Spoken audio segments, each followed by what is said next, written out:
ఒకసారి ఇద్దరు ఇలా రండి.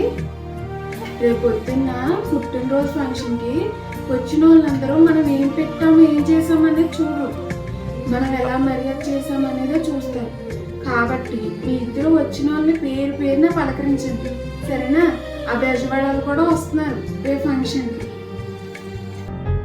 అయినా ఆ బెజవాడలు మనల్ని ఎప్పుడో కట్ చేశారు, వాళ్ళని ఎందుకు పిలిచారు మీరు? ఫంక్షన్ అంటే అందరూ రావాలి కదా, మరి అలా అనుకుంటే ఎలా కుదురుతుంది? ఎవరు కట్ చేసేది అనేది ఏమి ఉండదమ్మా, అందరూ మన వాళ్ళే, నవ్వుతా పలకరించారు, సరేనా?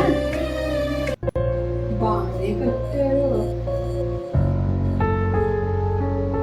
ఏమ్మా, ఇంటికి వచ్చిన వాళ్ళకి మర్యాద చేయడం ఏమో కుర్చీ చేయడం ఏమో ఉందా?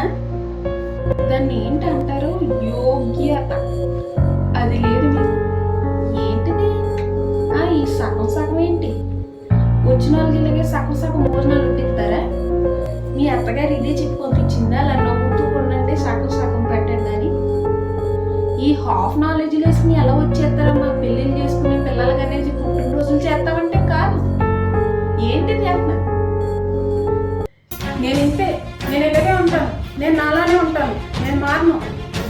అయినా నిన్నెవరో పట్టించుకోలేదు. నేడు హాఫ్ నాలెడ్జ్ అంటే హాఫ్ నాలెడ్జ్. వచ్చామా తిన్నామా చిందరేసామా అన్నట్టు ఉండాలి. నీలాగా లోపల పెట్టుకుని బయట మాట్లాడటం నాకు రాదు. అందరూ లైఫ్ల గురించి మాట్లాడే వాళ్ళే. నా దౌర్భాగ్యం ఏంటో చెప్పనండి, ఇలా తెలియపోవడం. అది నేను చెప్పాలనుకుంటాం, నేను చెప్పింది వీళ్ళు ఒప్పుకోకపోవడం, అదే దౌర్భాగ్యం. మన ఇంట్లో ఫంక్షన్ కలిగితే ఎలాగా? రా వెళ్దాం. నేను ఇంతే, నేను ఇలాగే ఉంటాను, నేను మారను. నేను మారనంటే ఎలా కుదురుతుంది? లైఫ్ అంటే ఇంతే, ఇలాగా ఉంటుంది. మరొకటి పోతాం, ఆ పోతానంటే వదిలేస్తాం. మరి ఇలా రండమ్మా, నేను మీకు ఏమి ఇచ్చాను? నవ్వుతూ బతకండ్రా అన్నాను అంతే. ఈ రోజుకి ఫంక్షన్, ఈ చుట్టాలు ఎక్కడ వాళ్ళు అక్కడికి వెళ్ళిపోతారు, తర్వాత తెల్లారితే.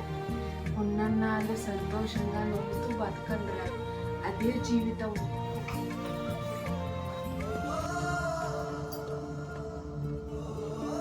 చెలే సారీ, నీతో ఇది వచ్చిందక్క బాబురా.